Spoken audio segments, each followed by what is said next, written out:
Guys, welcome back to the Double Bogey Show. Today we dove into some scramble stories from our recent rounds of golf, and then we got into the big time listener Q&A. We did a little rapid fire questions submitted by the audience. We appreciate you all for doing that. Before we get into the episode, make sure you go check out oyoubetcha.com. We have the new Back Nine Blessing shirt, which I'm wearing right now. It's an electric shirt for your next round of golf. We hope you guys enjoy the episode. They piped that the wrong way. I'll call the clubhouse. We'll book in another 18 for tomorrow. Okay, they cheated on that. They fluffed their balls. Yeah, no better time for the breakfast ball than now.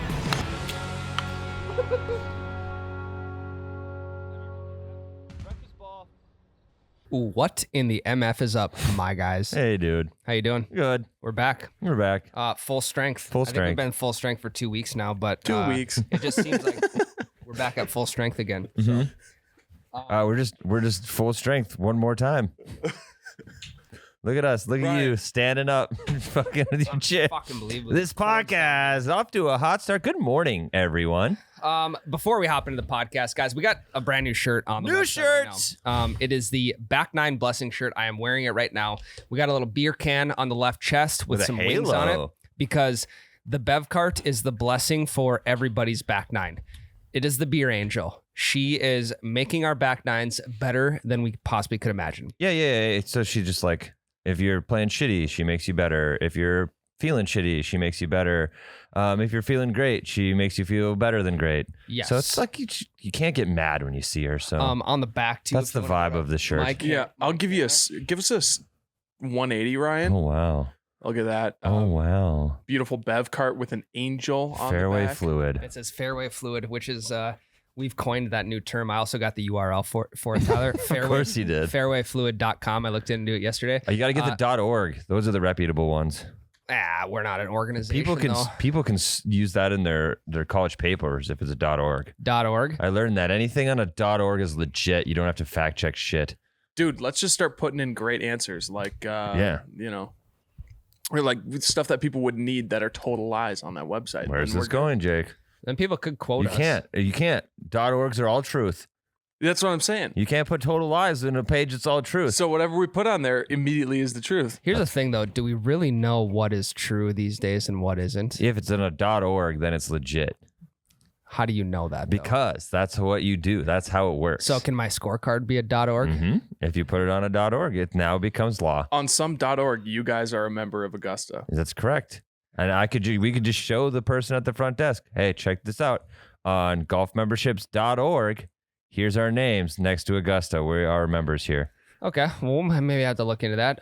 But in the meantime, guys, head over to oyoubetcha.com and check out the new Back Nine Blessing shirt. We got it on the Navy shirt, front and back print. I'm also wearing the white Bev Cart regular hat, which we have more coming in here soon. Go check out all the merch. Get it for a little bit of late season golf, and I know you're not going to be disappointed. So, welcome. Hey. I'm pretty tired today, to be honest. Yesterday, Yeah. 2 a.m. to 4 a.m. up. Yep. Yeah. Well, you're a new daddy. Normally, I'm not. If I'm up at 4 a.m., I'm like going hunting or something. Mm-hmm. And it's a different kind of tired when you're going hunting. Mhm. But now when you're just laying in bed, leaned up against the wall behind you, the Rocking a headboard, child.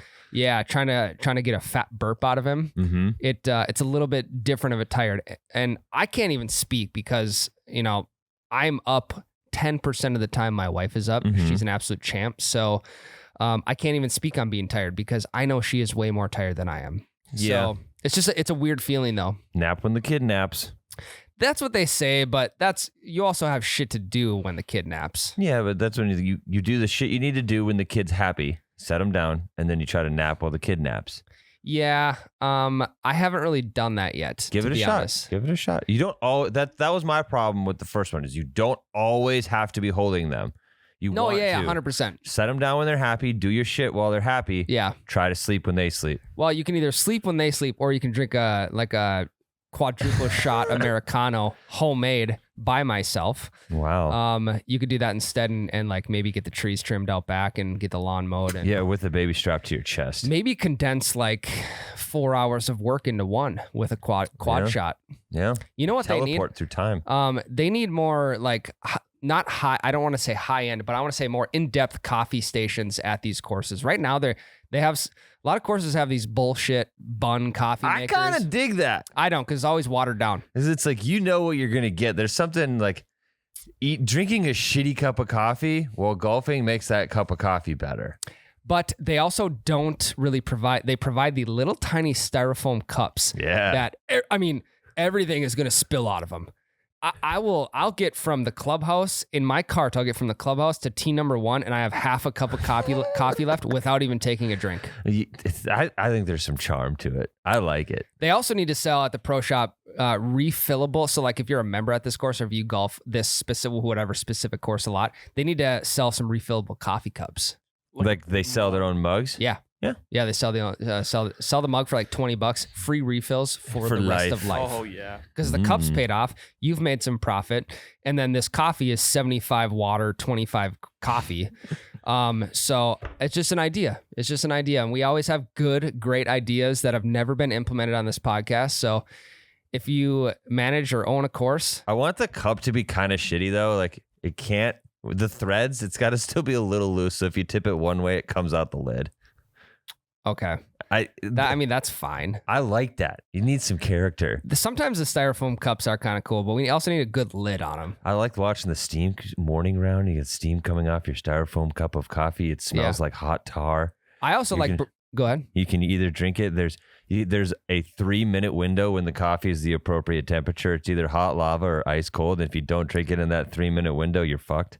Yeah, I also like burning the shit out of my mouth before I hit my first tee shot. Well, then you can't taste the disappointment when you hit one in the woods. Well, then you're just worried about how burnt your mouth is. It's like you just ate,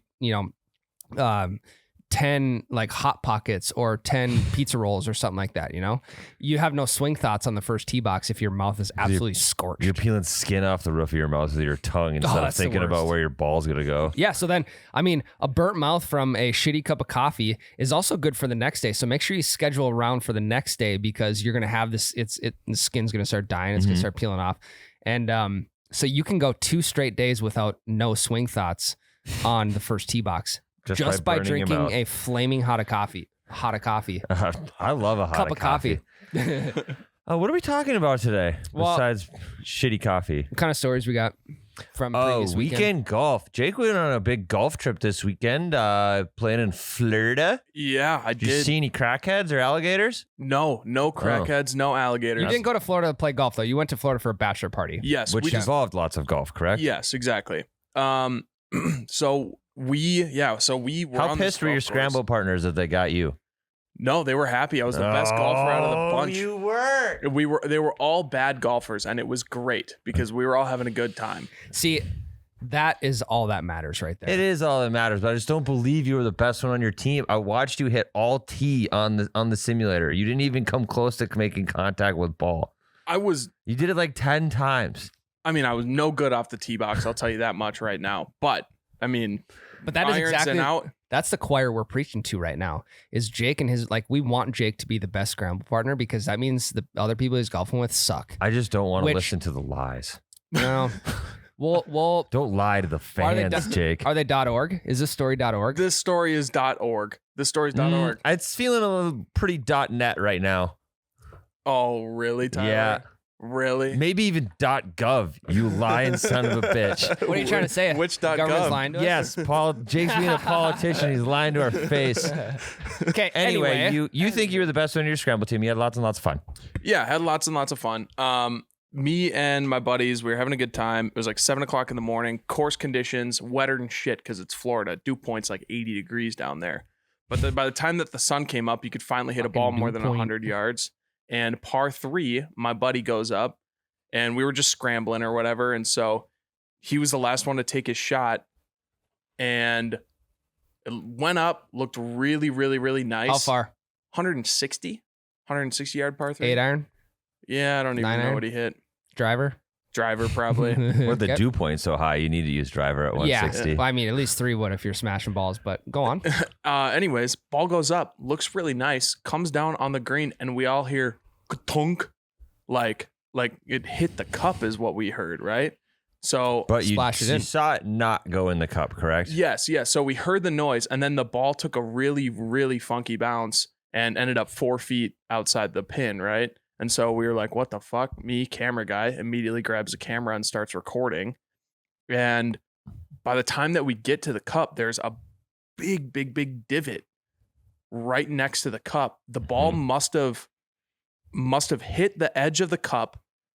And then there was like a ball mark on the pin too. So it must have hit the side of the cup, hit the pin, and then bounced sideways 4 feet. Or it hit the pin first, deflected off onto the side of the cup, and then bounced out. Yeah, maybe that's... Either way, homie was real close. Either way. He was the Bachelor too? Yeah, Bachelor too. I mean...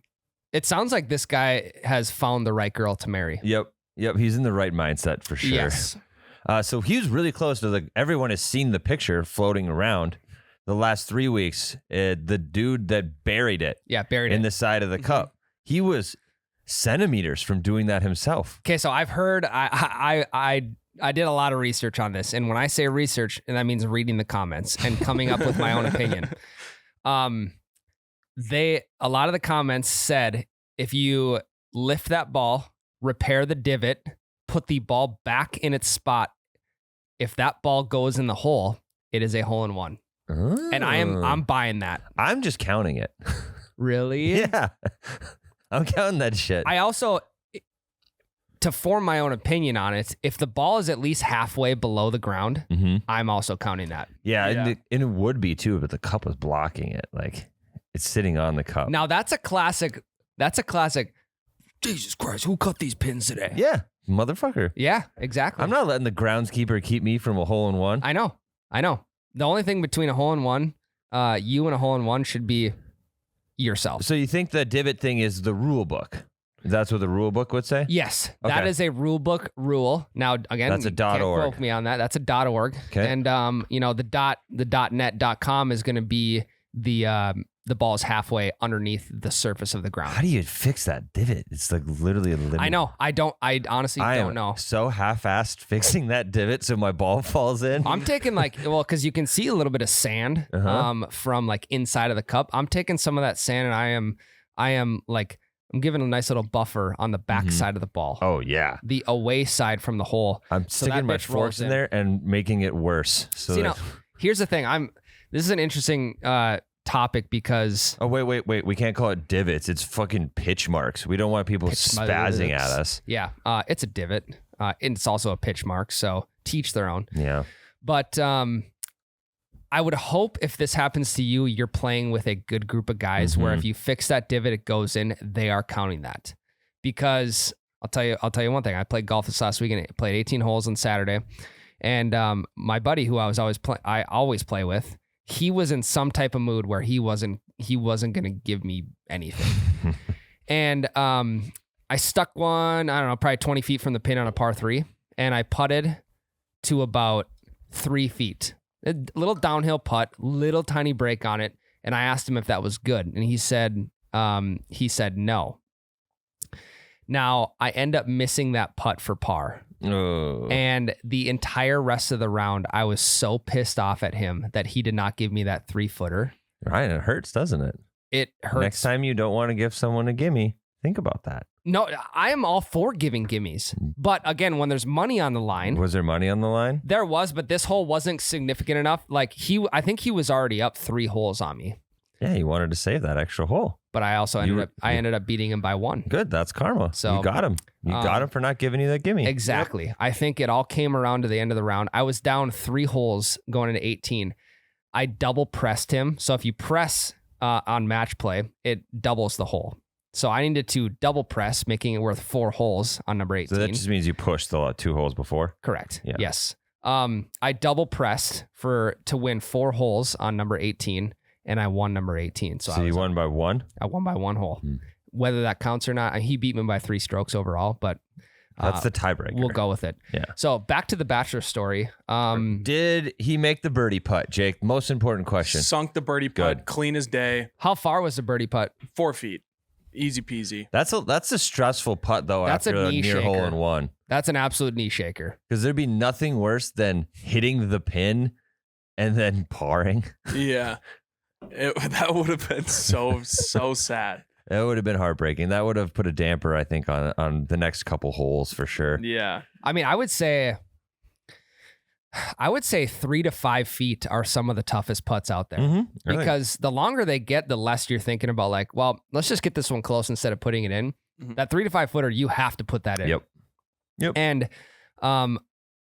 if are you keeping pin in or pin out on 3 to 5 footers? I don't have a reason for keeping the pin in. I just keep it in because I don't want to have to take it out and put it back in because I'm a lazy piece of shit. I think it all depends on what way the wind's blowing. If the wind is blowing to you, it's going to push the flag. And, you know, you could, if you're playing with a buddy like I have, and it hits the pin dead on, it bounces out, he's not going to give that to me. Yeah. I got to take the pin out.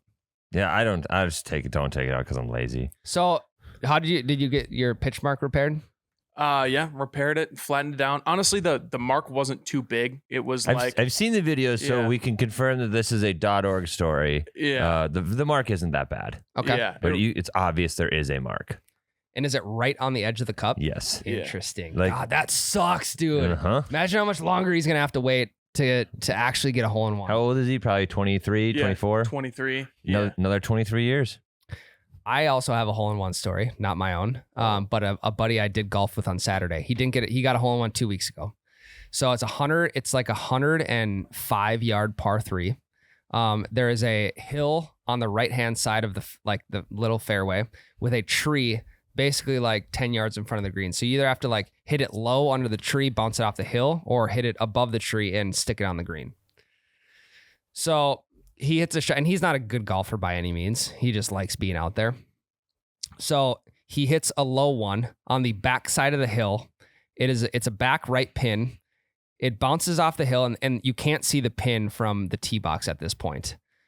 It bounces off the hill, rolls up onto the green, and they're like, oh yeah, nice shot. That was good. And meanwhile, his cousin that he's playing with is probably the most hungover you could be from the night before.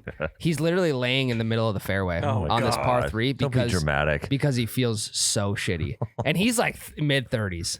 My buddy's like 27, 28. Splash some water on your face. Yeah. And my buddy he just had enough with his cousin. He's like, wow, it's just. I would too if he was laying in the fucking fairway. Yeah. So I shit you not, they're looking for this ball, and he's like, dude, I hit the ball right here. How can I not find this ball? They searched for probably a good 5 minutes for this ball, couldn't find it. And he's a member at this course, so he's already paid his fees. So he's like, all right, we're leaving. It's hole number 7. He's like, all right, we're just gonna get off the course. You're in no shape right now to be golfing. For some odd reason, he just walks over to the hole, and there's the ball. No way. In the hole. He hit a hole in one on a 105 yard par 3. And didn't know it. And he did not know it. He almost walked off the course and left before seeing his hole in one. How many times do you think that's happened to people? That they've walked away from a hole in one without knowing it. Do you think it's happened? It's had to have happened. It's had to have happened. And for the next group coming up, they could just be like, oh, well, they just like forgot their ball in the hole. Yeah. Fuck. But he now has a hole in one on his resume. We do not. No, we don't. And we won't for a while. But we will eventually. Eventually. But it's going to come at a time when we least expect it. Yeah, it'll be like maybe like this weekend. We're playing in a scramble with Miles and other guys from the office. It might happen this weekend. We never know. It could happen this weekend. So we're playing in a 4-man scramble on Friday. Yes. We'll put some stories up about. The boys will be buzzing hardcore. I plan on getting very healthily drunk. I'm also not going to the lake this weekend, so I'm staying at home. So I'll get a ride back to my house, and I'm chilling for the rest of the weekend. This is kind of my little last fun thing before I get married. I get married the weekend after. Yeah, but marriage is nothing like having kids. I'm well aware. But I got married before you, and you had kids before I did. Like, so we kind of swapped. No, those I'm not two. saying like this is the last fun thing I do before my wedding. Before you're a married man, because you're still going to be able to do these fun things. Yeah, that's not what I'm implying. I'm just saying it's like a half-ass send-off party. Oh, but you're golfing before your wedding. Yeah, with like family and shit. It's more of like a ceremonial thing than it is actually like I'm getting hammered. It's right before the rehearsal dinner, so I can't get fucked up. Okay, can I come to that round? Sure. I'm not in the wedding, which I completely understand, Tyler. There's no need to explain yourself. You why I'm didn't not put me in yours, so I didn't know you at the time. well, you could have thrown out a application. Okay, so we're playing a 4-man scramble on Friday. Yep, and it's Big Herbs. So Miles isn't playing. He isn't? No. So it's you, me, Jade, and then we just need one Lane. more, whether that's Lane's in. Yeah, Lane Jake just texted today, said Okay. he wants in. okay. So I'll tell you what. Sorry, Jake. Jake's sitting right there. We're like, Lake can play. No, it's okay. I told no. I'm going to the lake this weekend. So, Okay. So we're good. But I'll tell you what. We've been slacking on league tee times this year. Bad. Because you have to call in the week before at 7 a.m. when the course opens and schedule your tee time for the next week. We just don't do that. Mhm. No one is up they're not conscious at 7 a.m. So we have a 4-man scramble on Friday, and this was kind of put out there by the boss, by Mhm. Miles. So absolutely, we're gonna take the entire day off. Yes. We're gonna go. We will not be play in coming a to work. 4-man scramble. It's not like league where it's 2:15 tee time. Like, fuck, we can't make it. We gotta Yep. work. So this is a perfect opportunity to slam some beers, find the sweet spot for maybe one or two Mhm. holes. Mhm. I think There's like a the team is very interesting. Oh yeah, it's a great scramble team. We've actually had this scramble team before. It's one of the most electric scrambles we've had in Frazee against your dad. You're right. When we beat them. The So reunion. This is a reunion of the team that we had when we beat Tyler's dad in 22 holes. Yeah. We played 4 playoff holes, finally Yep. beat him. So the vibes will be really good. It's my first 4-man scramble of the year, Okay. which is going You're to be back. electric. And I'm going to let the driver fly. I like I'm it. gonna let. I like it. I'm gonna let Putt. I'm gonna put Putts 3 feet past, give him a chance, and we're gonna have a good time out there. I'm excited. It's perfect scramble format as well. It is What's the format? nothing to do with the golf. Oh, okay. It's at the small town bar is putting it on Big Irv's. Mm-hmm. So we go to Big Irv's first, little pre thing. Then we drive all the way to the opposite side of Fargo, 30 the minutes. It's gotta be Meadows. 30 minutes. 30 minutes to the Meadows. We golf, and then I think there's the post party raffle thing back at Big Irv's. We're gonna spend half the day traveling. So I don't think, and it's it's probably like a 8-mile drive through town. So we can't go to work that day. No, we can't. There's no chance we go to work, and we get 2 small town bar visits and a local course visit. Yeah. And we're being told to do this by the boss. So Yeah, there's no pressure whatsoever. Yeah. And then I was told after the tournament, we get to come back here and drink beers on the patio because we haven't used the patio we have once. Shit. Jesus Christ, I'm gonna have a headache on Saturday. Yeah, I'm going to be in deep, deep trouble. Be Christmas party 2.0. Yeah. I'll buy the first round on Friday. Okay. I'll buy 8 beers. Well, you bought the last round technically, even though you weren't there. I did. Yeah. Ryan, okay, we were though. golfing in the Ozarks. Ryan shoots us a Venmo for a round. Yeah, I was bummed I couldn't make it. You need a little FOMO. I get it. Yeah, I also had my child, so Right. And the only thing the Venmo said was Ferda. because you know what Ferda. Everyone knows what Ferda is, Mhm. and it was Ferda Boys, Yep. and I knew you guys needed a little pick me up, which apparently didn't happen. So No, we played like shit. And speaking of playing like shit, I was in a scramble on last Friday too. you were. I played 27 holes again on Friday. So weird thing.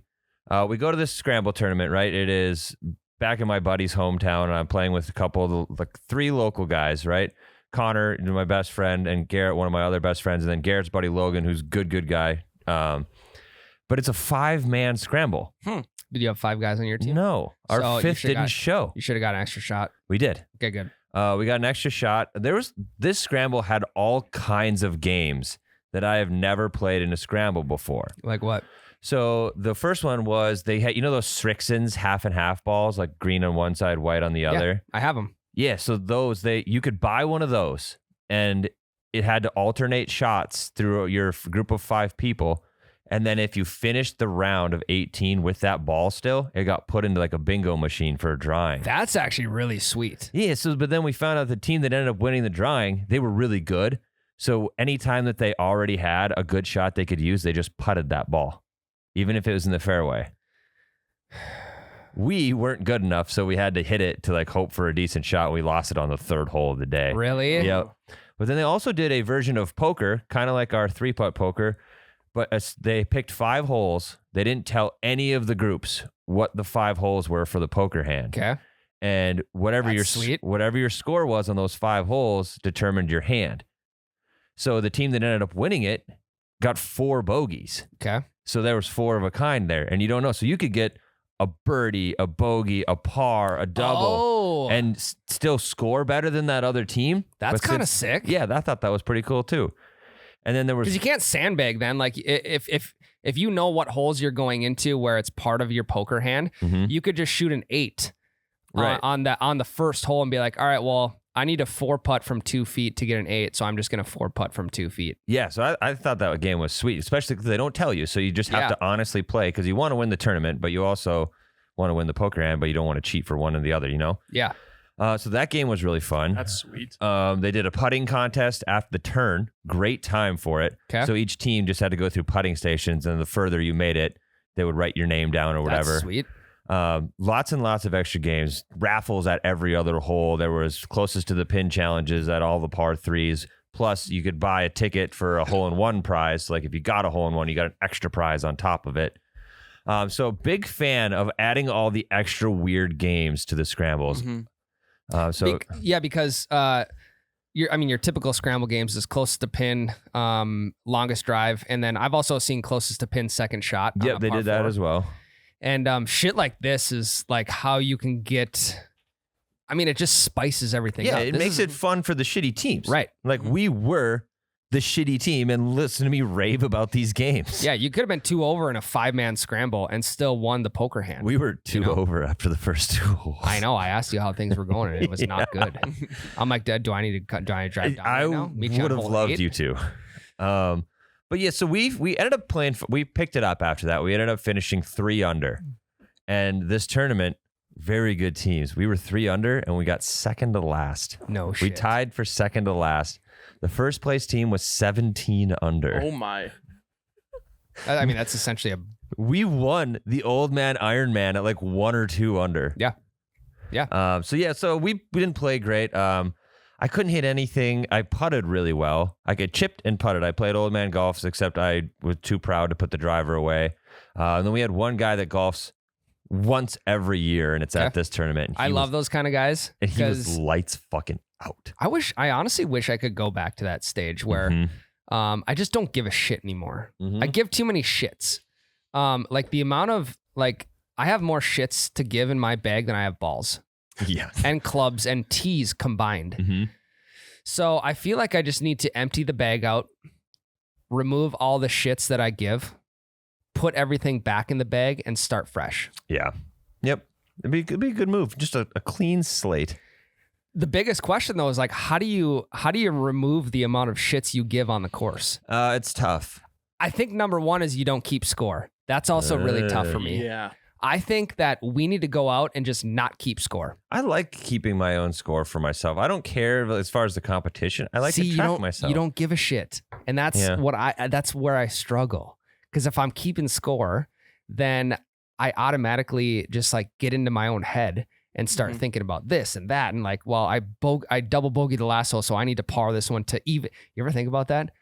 You double the last hole and you're like, shit, I need to par this hole to then even out the bogey on both sides. No. I think about that all the time. If I quad a hole, I'm like, fuck, I need to get like 4 pars here just to keep playing bogey golf like I normally do.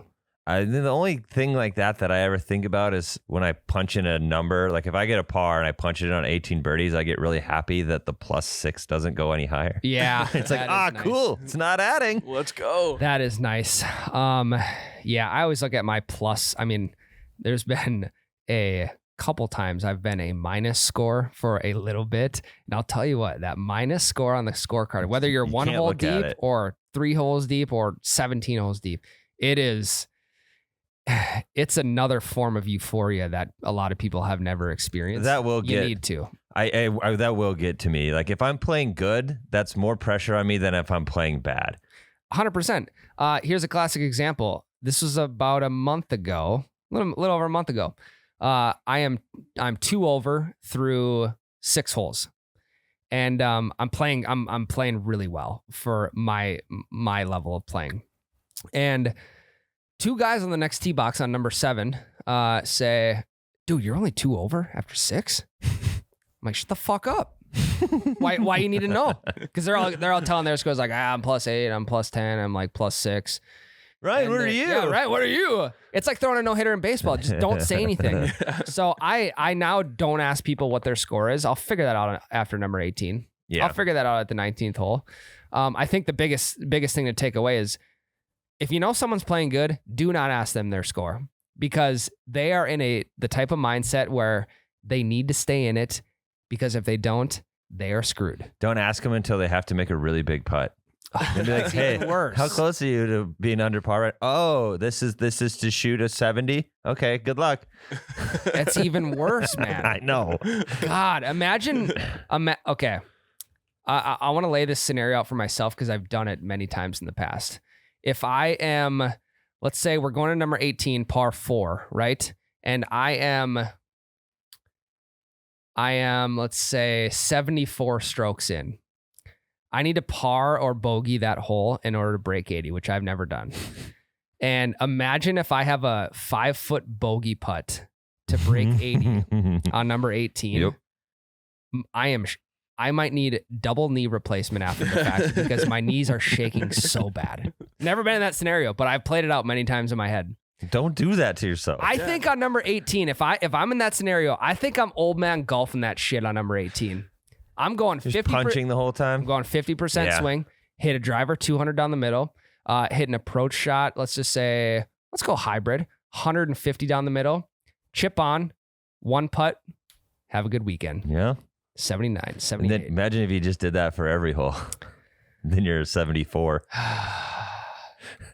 I still haven't been able to talk myself into that. Yeah. It'll happen one day. It'll maybe happen. We could try it someday. Just experiment with it. Yeah. But guys, we'll keep you updated on the 4-man Scramble Friday. We're going to have a good time. I don't know if hanging out with you is a good idea for me anymore because you rubbed off on me at this tournament and Why? something bad happened. What's that? I did the 360 rule and I picked somebody's ball up. And then they came barreling over the hill looking for their fucking ball. It's a scramble though. I'm sure they had another shot, a better shot to play. They might have. They looked for that ball for a long time. Why couldn't you see him?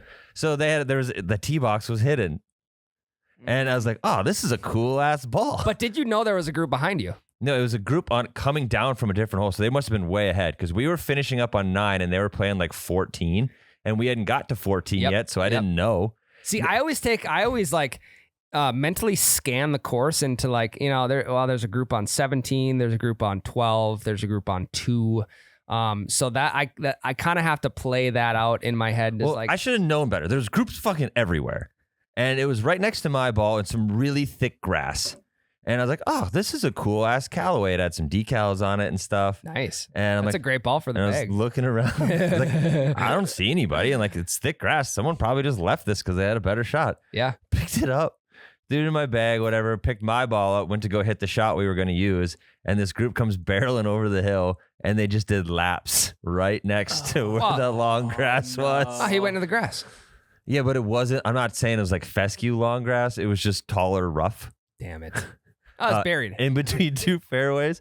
You accidentally ran it over and just plugged it. And then at one point, they call me and Connor were a little bit further away from this group than our other two guys in our group.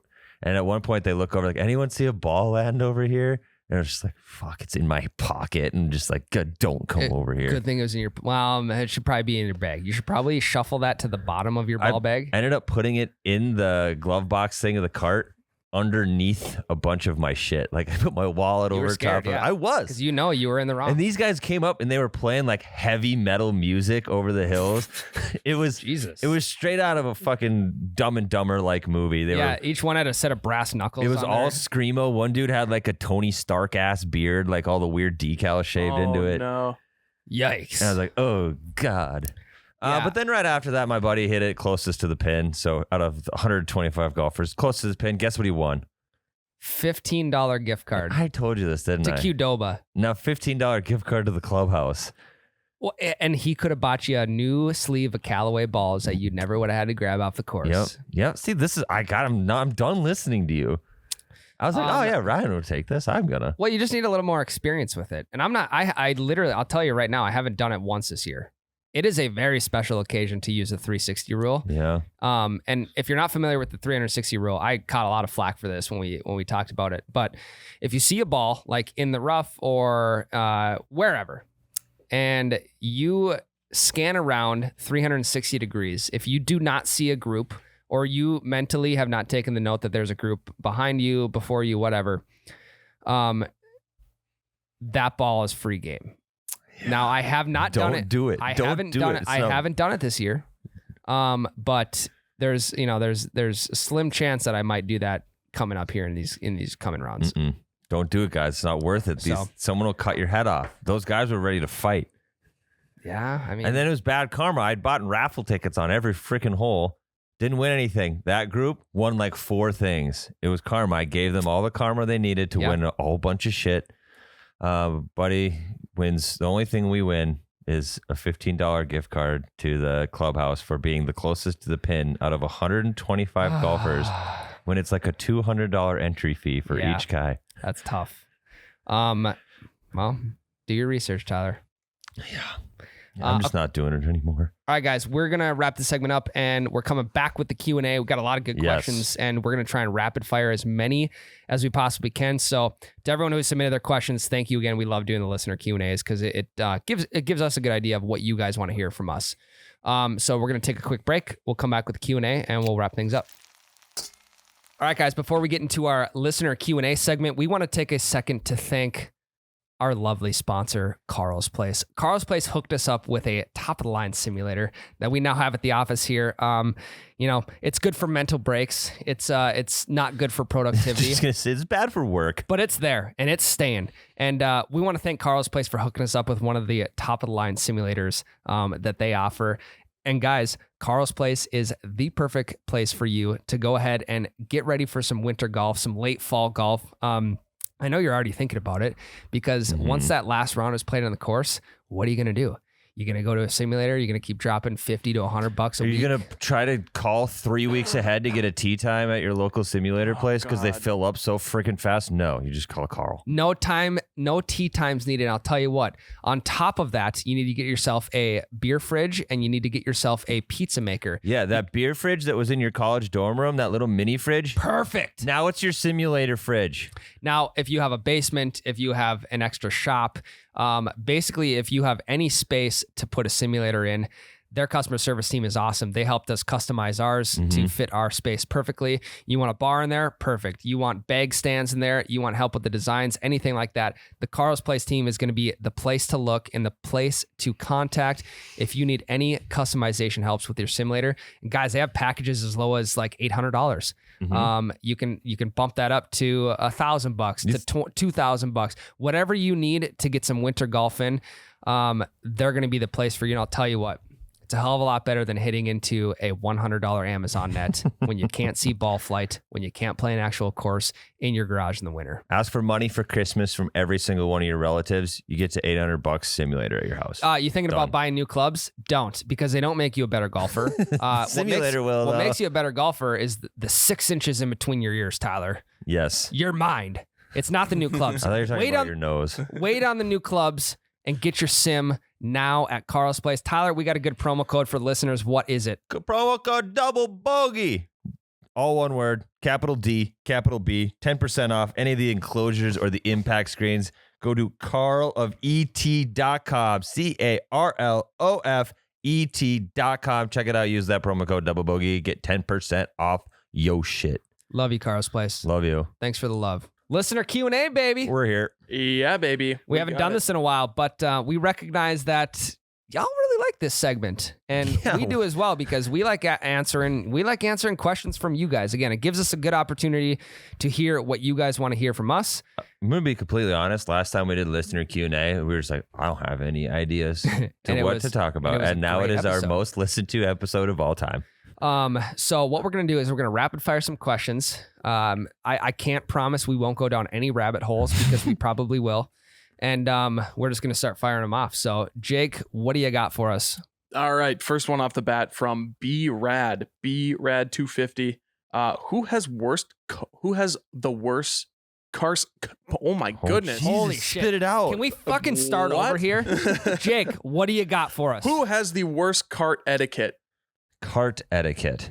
As far as like driving in places you shouldn't be driving? Yeah, I think so. Like which one of you two is more likely to not obey the 90-degree rule or whatever? Well, the 90-degree rule isn't always in place. It depends on if the course is wet or not. So my rule, I will obey all signs. If there is no sign, I will park 10 feet from the green.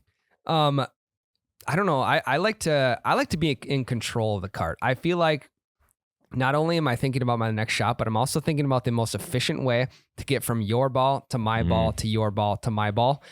And I get a little bit of anxiety riding in a cart with somebody else because I maybe would have taken that turn different, or I maybe would have taken that different route. God. And sometimes I just need to get to my shot and hit it so I can just move on to the next one. What about the other guy? What about his shot?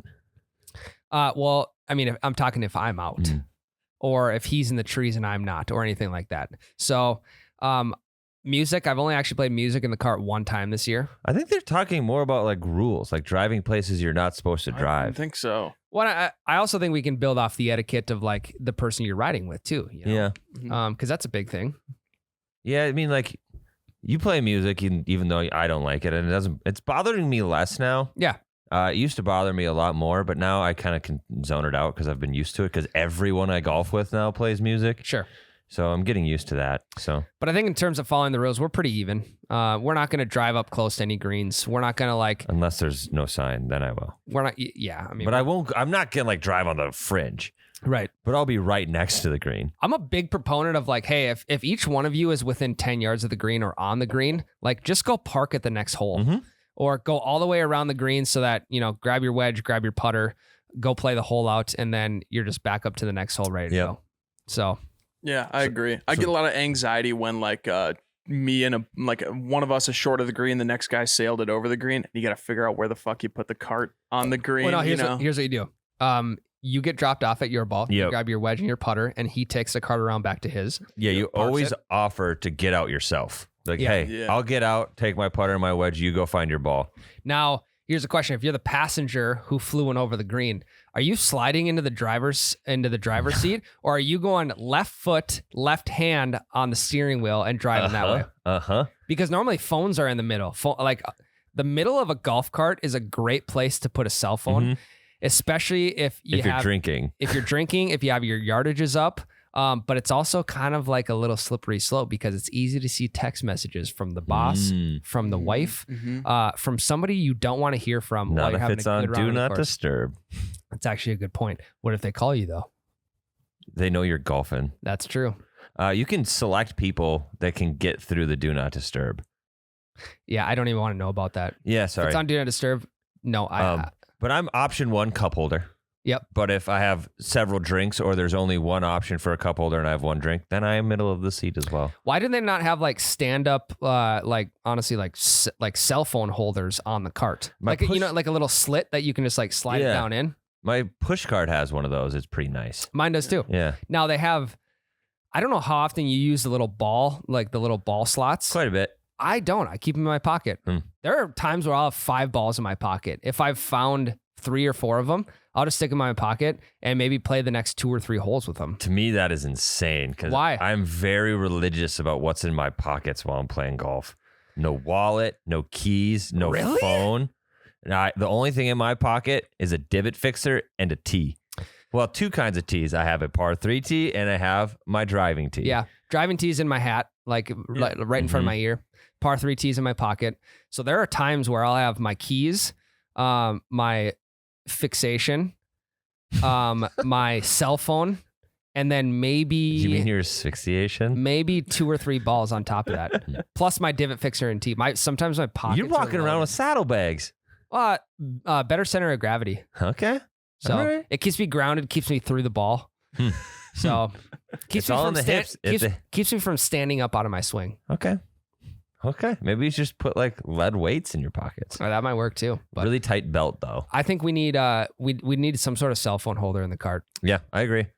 Did we answer the question at all? Definitely. Who Think has you the did. worst etiquette? We I didn't think say. I think you both kind of are about the same. Okay. Yep. Don't shred up the course. Just Jones in says, how do you tell the guy in your usual group that you all know he's shaving strokes? You just call him out. I have a good If he's in your usual group, your buddies, you just be like, hey, stop lying. I have a good solution to this too. You need to keep the score. You need to have the scorecard in your cart. You need to be writing down everyone's score. I know it takes a little bit extra work, but if you're writing scores down, he has no control over what you're writing down. Yeah, but what if you ask him, right. you're like, hey, Jake, what'd you get? And he says he got a 4 when you know for a fact he didn't get a 4. I'm calling him on it because I'm going to count his shots out. Mhm. I actually had to do this last weekend. Buddy said he got a 7 on a par 5, but I counted him out and he got an 8. And he agreed with it. Like, if you literally count the strokes out for them, how can you argue that? Yeah, I think that's what you're supposed to do. Just call him out, especially if, like you said, if it's his regular group. Yeah. They're buddies. Yeah. And then you use it. You make fun of him for it on the next hole. You ask him what he got, and he's like, I parred that, and you know he did. Like, are you sure you didn't get a 7? You lying sack of shit. Yeah, exactly. Because then you kind of make him feel bad about it. Yeah. Yeah. I got a buddy who mulligans don't exist to him.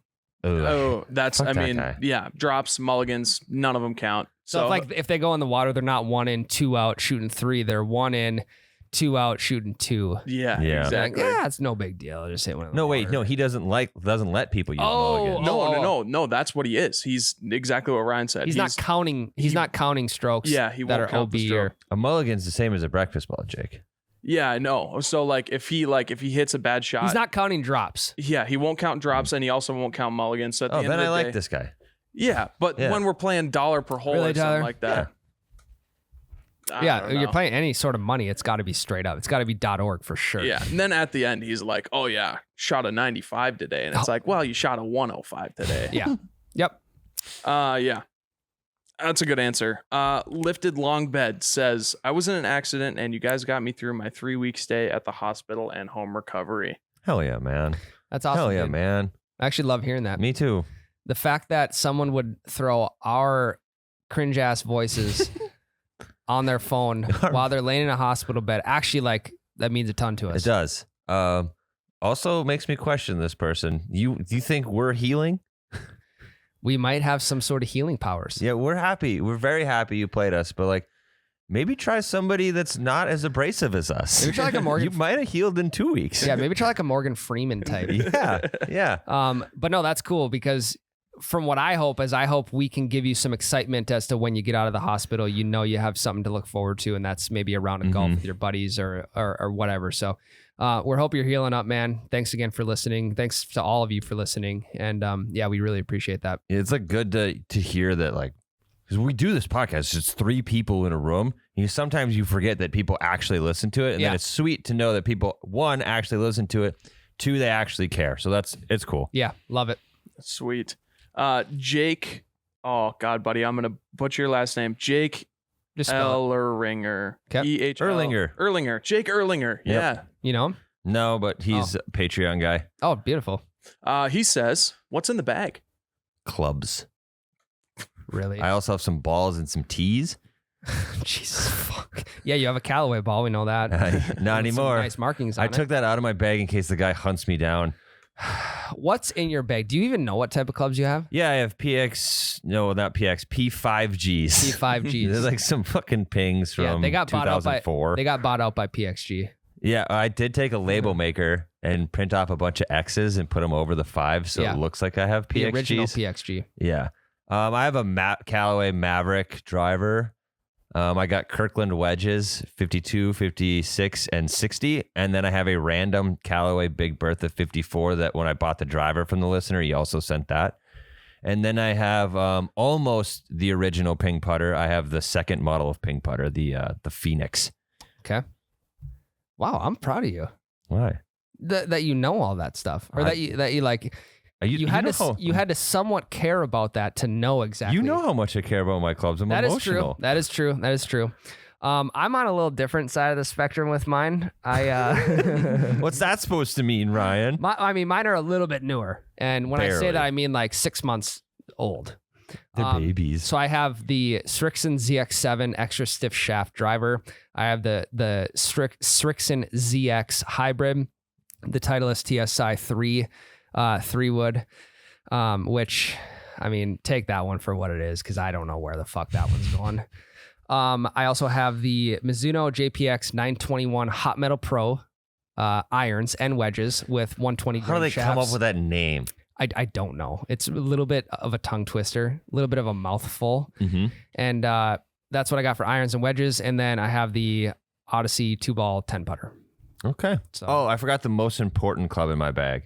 What's that? I have about a 2002, I believe the brand is Starter, extendable ball grabber for retrieving balls from the That's water. important. Yep. That's important. I will tell you, I don't really have room in my bag right now for anything else, but if I did, it would be a ball grabber. There, Yeah. I can't tell you the amount of times there's just a ball sitting there 5 feet into the water that you can grab and put in your bag. You literally, I don't remember the last time I bought a sleeve of balls. I forgot to tell you about that other 9. I won't go into details, but just one little thing. Right in front of the tee box was a dried up pond. Okay. Absolute buffet Loaded. of balls. Like You could tell that people had grabbed all the ones on the edges because they were all in the middle, and I could just scoop them all. Sweet. Yeah. My friends were getting ready to go, so I only think I grabbed like 2 or 3, but That's all you needed. yeah. Anyway, continue. Okay. Good one. It's a good question. I don't think we've never really talked about that on camera or anything. I mean, besides when I went through my whole club fitting and whatnot, but yeah. This is kind of a follow-up question. This is from Vinny Duca 104. Says, Tyler, will you ever get a new set of clubs, driver and irons? When I break 90, I'll think about it. How hard will you think about it? Not very. I'll probably not do it. So what's going to put you over the edge? I need to break a few more. Break So- a few more clubs? so Or break my a few irons- more scores? Irons. I need to break some more irons before. I'm not going to get new wedges, and I'm not going to get a new driver in the foreseeable future. You don't need to. Yeah, those are virtually brand new. Yeah, the only things that I would consider replacing is one, the putter, because it's my grandma's, and now she golfs again, and she kind of wants it back, but she's too nice to really go out and say, "Give me my putter back." Yep. And 2, my irons, because they are getting pretty old, and I've already broken 2. So I used to have 3 through 9, and now I have 5 through 9 because my 3 and my 4 are both broken. So, Tyler, I don't think you can wait till they're broken to get new clubs. Yeah, I can. I think, but that's a set of clubs that means a lot to you, Yep. and I think you need to break less of them. No, And it's get like a good Irish goodbye to me. If they're just broken and no one So else can that's use the them. send off is when you break them instead of like, hey, you still have a full set essentially. You just put them in the closet and be like, if you ever need to use that set again, you can. Versus if you keep breaking clubs, then they're gone. Yeah, I don't know. If I break one more, then I'm not going to have enough irons to feel like I can cover everything. Sure. I still think I do need a 4 because I got nothing in between my 5 and one of my hybrids. No, that's a big club. It's a gap for me right now. So I've just been really swinging the piss out of the 5 trying to fill that gap. Sure. Yeah. But if I break one more, then I'll put them in the guest bag, and then that's good for somebody that needs to borrow clubs, because if they're borrowing clubs, they don't give a shit. Yep. If they have the correct amount of irons. Yep. So if I break one more, I will buy new irons. Okay. Don't go and break my clubs now just because you want me to get new irons, please. I mean, I would never do that. Thank you. Thank you. The back end of that question was, when am I getting new clubs too, Jake? Or No, it wasn't. There was nothing. what year is it? 2022? Probably 2024. So if you can hold out for 2 years to buy a new set, I'll sell you mine 2 years. I'm good. No, I'm kidding. No, not you, listeners. Oh. Anyway, no. Yeah, nobody asked that. Anyways, Okay. Alex.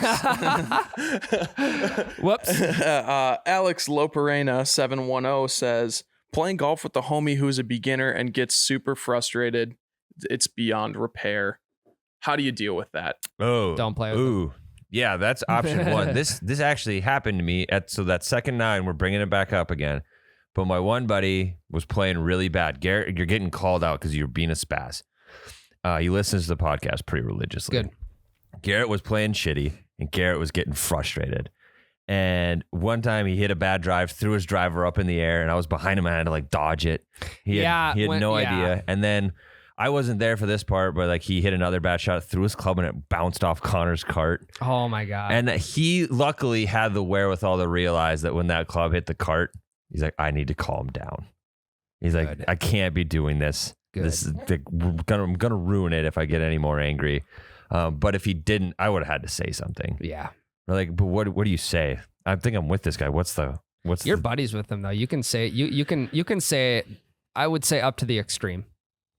Dude, calm the fuck down. We're literally out here having a good time. It's a memorial scramble tournament. This was another random round. Oh, okay. But still. But anyway, we're out here having a good time. It's a beautiful day. We don't need to be throwing clubs. I think if you raise your voice a little bit, it really gets the point across quick. And it needs to be quick because a round of 18 does not last that long. But can you imagine Miles when he's upset? If I would yell at Miles, You don't say anything. right? Yeah. But like, how do you know? Well, yeah, I think you just know your buddies. Yeah. You have to survey the situation. If this is a guy you can shit talk, and you can like get on him if he deserves to be get on. I think you got to get on him a little bit. But if it keeps happening, I think you slowly start to fizzle in a new buddy or slowly start to golf with a new group. And you hope it doesn't get to that point, but sometimes it does. And that's okay. You know, golf may be just not their sport. Yeah. Yeah. Just tell him like, hey, maybe you could try curling. Yeah. Maybe Or- you could just not come out here and ruin my day. Yeah. So No, you ask him for your money back at the end of the round. Like, I didn't enjoy that. Can I have my $55 back, please? there we go. And they're like, what are you talking about? I'm like, it's not fun golfing with you. 100%. Next one from GM Sports says personal best round for each person on the podcast. I think I can't. This is bad. You make me seem like I'm lying. It's 92 or 93. I can't remember specifically. We'll go with 92. I think it was 92, but I'm not 100% sure. Now, it would be different if you said 79 or 80 Oh, yeah. because that matters. It does. My best round is 83. I think I've shot 83 3 times, and I will hover between like the 85 to 87 range. Yeah. A lot of shots out there that I could get back. I know that. Mhm. And I'm going to break 80 eventually. I just don't know when that's going to be. Soon. Yeah. We'll break 80. At the But those are Scramble fun Event. rounds for me. The 83s like feel like a really, really good round for Mhm. me. So I need to have a really, really, really good round to shoot 79. Mhm. So it'll happen. Yeah, that's good. That's good. I think mine's a 98. Broke 100. Broke 100 once, which is step one to becoming Mhm. halfway decent at Mhm. golf. Yep. Yeah.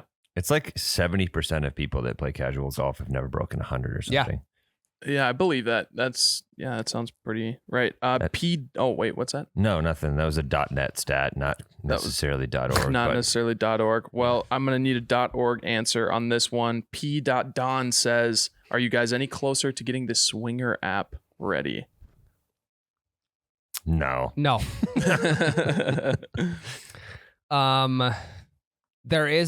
I believe there is a swinger style app that is launching in August. We decided not to be a part of that. hmm And so we've kind of put our energy into other things. And again, I feel like we have a lot of good ideas on this podcast, and that being probably one of the best. hmm And it just didn't work out, which is completely fine with us because we would like to just reap the benefits off that if it's a good app. Yeah, we'll versus, use like, it. versus have to like put some brain power into like making it good. hmm So not from our end, but I believe from other ends. Somebody's making it somewhere. I think yeah. like several people are making it now. Yeah. So, Well, the amount of people who said like, "Hey, I'm already working on this app," haven't heard a thing True. yet back from them. So Yeah. I I'll believe it when I see it. me too. Mm-hmm. Yeah. Jay from Mansfield says, favorite type of hole to play? Example, par 3, short par 4, long par 5. Easy ones. Yeah. Make me feel good about myself. See, I've actually become a big time par 3 guy lately. Oof. Yeah. I've just recently flipped to liking par 5s because you get a chance to save yourself. Yeah, par 5s are really nice because you can risk putting one like in the water or Mhm. OB or anything like that, and you can still save par. Yeah, and it's also super tight to get a 7 and it's only a double bogey. I know, isn't that a good feeling? Yeah. God, you go from a triple on a par 4 to a double on a par 5. Mhm. That is a really good feeling. And I mean, one of the worst feelings in golf is a double or triple bogey on a par 3 Yeah. Yeah. because it's hard to come back from that. It's like, hey, you're 160 yards out and it takes you 6 shots. Yeah. Imagine if that was a par 5, that probably would have taken you 8 shots. Yeah. So I've become a big par 3 guy, partially because there's the opportunity for a hole in one. Mm-hmm. And there's also the opportunity for your playing partners to hit hole in one, which I would love to be a part of. So that's been my jam the last couple months. Yeah. Par 3s, no water, too. No Yeah. chance of losing a ball. Yeah. You just got to hit it 150 yards. And Yep. Yeah, par 3 with no water also gives you like the great chance to blade one and still get it on the green. Yes, Yeah, 100%. Exactly. Yeah, I agree. Long par 4, eat shit. Yes. Short par 4 each ship. I like the short ones. That's how I got my one and only eagle. Remember that? Yeah, I know that, but the odds of you hitting a good drive up onto the green are slim. Yeah, but it's still cool. And imagine if you 3-putt a short par 4. It's just a normal par. Yeah, that's So- it's still better than getting a bogey. I would agree. It's very true. David Craig Elliott says, what golf course feature keeps you guys coming back? Feature. Yeah, I think he's talking. I'm like assuming he's good talking, greens or Yeah, or like waters playability, or wide like, fairways. I am a big proponent of lots of trees. Number one, because we're big atmosphere guys. We're Mhm. big nature guys. Mhm. But lots of trees that you can easily hit out of. I was gonna say views. Views is another good one. Like, I don't care how well I play on it. If the course looks awesome and you see some cool shit, you know me. I'm a big fan of seeing cool shit. Yeah, 100%. Then I'll come back to the course. Don't care how fast the greens are, how wide the fairways are. If it's a sick course, I'm coming back. Yeah, Yeah. greens, whether they're fast or slow, mean really nothing to me. Mm-hmm. I do not put any weight of me wanting to go back to a course on the greens. Me either. It's everything else around it. Yep. Mhm. Like in town, none of the views are great here. None No, whatsoever. There isn't a single course. Edgewood, Yeah, Edgewood a little bit, just because it's got the river and it's like right on the edge of town. Edgewood, get it? Leonard. Yeah, Leonard's not in town. I'm talking like the Okay. ones in town. Sure. There's no good views. So then I'll maybe start to think about features, right? Mhm. So like there's a couple courses with wider fairways than others. Yep. So I'll go play there. So then I feel better about myself. Yep. Like that's maybe the only time I consider the features. Sure, Yeah. it's a good one. My favorite course of all time. It's the worst course conditions ever. Fairways are chewed up, greens are terrible, but it's right underneath the skyline of downtown Minneapolis. And Oh, par cool. 4 or a full 4, you got a 60-yard drop onto the drivable par 4, and the skyscrapers are just right there. Best course ever. Yeah. See, that's cool. That's I'm all on board on that. Yeah. We'll have to play that course sometime, fellas. That's a good one. No. Minnesota Card Guy says, ever played in a scramble where you can buy string for like gimmies and stuff like that? That's a good one. That is go ahead. Yeah, he just says thoughts on that. What are your guys' thoughts? Love it. So, and what he's describing is, and this is the way I see it, is you can buy a certain length of string for your gimme range. Mhm. Now, there's another game out there called String Ball. Oh wait, I thought isn't it just to improve your lie at any time with the string, or is it just gimmies? Oh, I guess you could play it. You could play it either way. So like if you have one that you hit 6 feet into the rough, you can hold your string out, move it 6 feet back into the fairway, cut Sure. that 6 feet off, throw the string away. Okay, yeah, that's a good one. Or you could just buy the string, and that's the length you get for the entire round. I really like that because it number one, it's going to make you play better golf. You can improve your lie. And I think in a scramble tournament that you're not even out to play better golf, but if you can get like a leg up by doing that, absolutely. I love that. Yeah, I would agree. Also, like usually these scrambles are like, usually they're all some sort of fundraiser or whatever. No problem spending $20 on any of that Nope. stuff. Yeah, whatsoever. Texas Ranger says proper etiquette when you're mid fairway and the folks behind you play into you. Any stories about it? Yes. This has happened to me too. It's happened to me. I don't know proper etiquette because the one time it happened bad, it was like episode 3 of this podcast, and I fucking spazzed. Yeah. I think you have every right to say something. And I don't like to be the guy, you might think I'm confrontational, but I'm not whatsoever. But there was a round my wife and I were playing Saturday morning at the lake. We're just out there having fun. And we're on a short par 4. We're on the green still. No question these guys can see us. And they hit one. One went over the top and one went short of the green. And I tried to keep everything in that I could. I couldn't though. When they drove up, I said something to them and they played it off as if like it was no big deal, or like, I guess I don't know what you're talking about. That fucking pissed me off. Did you say anything after that? No, because my wife was there, and for her to watch me kick the shit out of 4 other guys would be. I'm kidding. No, I didn't say anything because we talked about it on YBR yesterday. If you're in those confrontational situations, you just like have to freeze up. I didn't want to put her in an awkward situation, so I didn't say anything. If I was with you and Jade and let's say Lane, the scramble team for this Friday, You wouldn't have had to. Everyone else would have said everyone something. would have said something. So proper etiquette, what I think you should be allowed to do is if somebody hits at you and there's just no reason for it, right? You're not playing slow. it wasn't like an accident. There's a group in front of you. You got to wait on it anyway. Yep. They hit at you, and it gets pretty fucking close. Take their ball and throw it. Throw it backwards. Throw it in the woods. Make sure they see you do it, though. I've had my ball thrown before, and it does make you feel pretty shitty. Yeah. In which I just, okay, like maybe I need to wait a little bit. Yeah. So, yep. It's a good one. Yeah, I like to throw a ball. I like the throw a ball thing. That's that's sweet. Have you? Oh, here's a good one. Have you ever had? Here I go again. You have to give up one club per hole through 9 holes. What order do you go in? That's from Comedic. One club per hole for 9 holes. So you have to take one out of your bag and not use it anymore. First, I'm That's getting a rid of tough my one. driver. I hardly ever use it. Hole 1. Yeah, I'm getting rid of the driver. Keeping the putter the entire round. I don't know. I'm just gonna go highest to lowest. Yeah. Yeah, I'll go driver, one of my hybrids, and then I'm gonna get rid of. So I'm at 2. Then I'm gonna get rid of probably my 6. Then I'll get rid of my other hybrid. Just keep my 5 in my bag. Then I'm gonna get rid of my 60 degree. And then after that, I'm gonna get rid of my 56 because I still have a 54. Then I'm gonna get rid of my 8. Then I'm gonna get rid of my 52. Come on. No, one more. I got one more, and then I'm gonna get rid of my Next question, Jake. No one cares. No. 7 gone. You just gotta alternate irons, Tyler. You just gotta. Yeah, I mean that's all it is. Just alternate whatever the irons are. End up with a 7-iron. You can play basically any shot with a 7-iron.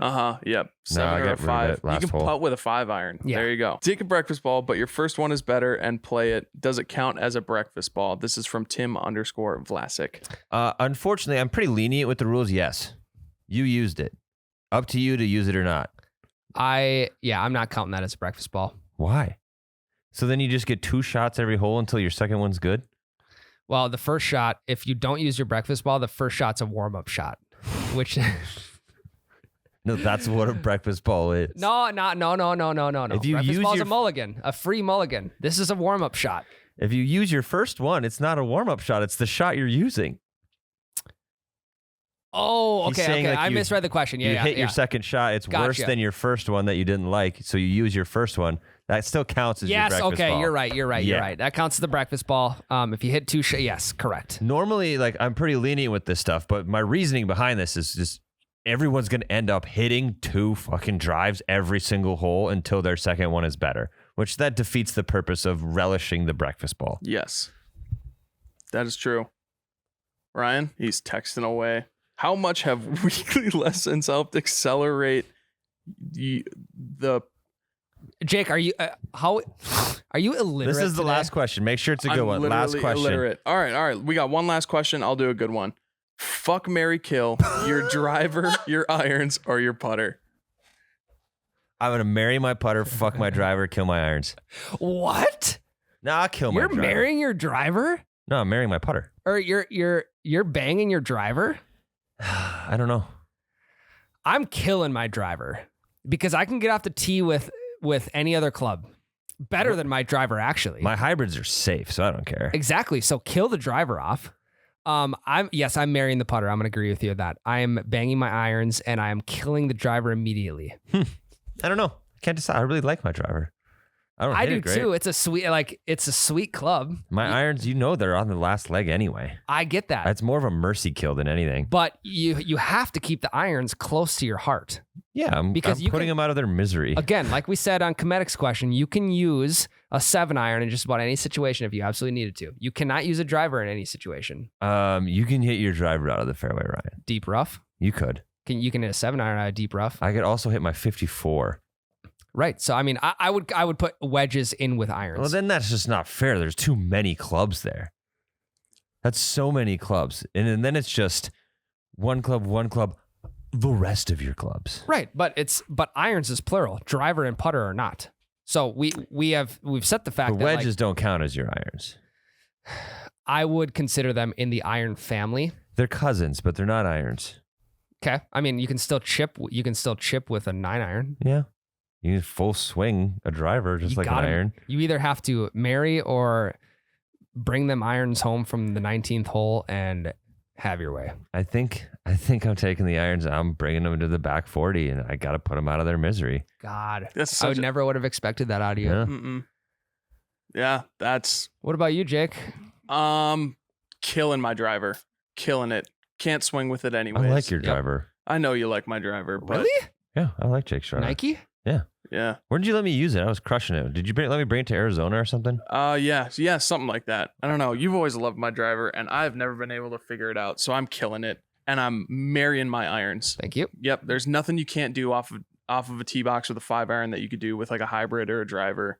And then I'll just fuck the putter. Yeah, actually, I don't mind that. I don't mind that at all. That putter, it's beautiful. It always has your back when you need it. Yeah. And when you need it most, it's not there for you. So maybe I'm gonna. It's kill like the a putter. marriage. Yeah. Let's wrap this bad boy up. We got a bunch of shit to do. All right, guys. Thanks for listening in to the listener Q&A. We try to rapid fire as many as possible. We're going to do this again in the future. So for all of you who had submitted questions that we didn't get to, we're going to do it again. Keep submitting. Love the support out of you guys. Remember, youbetcha.com. We got the Bevcart regular hats. We got the new Back 9 Blessing shirt. Make sure you go check all that stuff out for your next round of golf. And again, guys, thanks again for listening. We appreciate you all. See you in the next episode. Hell, that's a breakfast ball.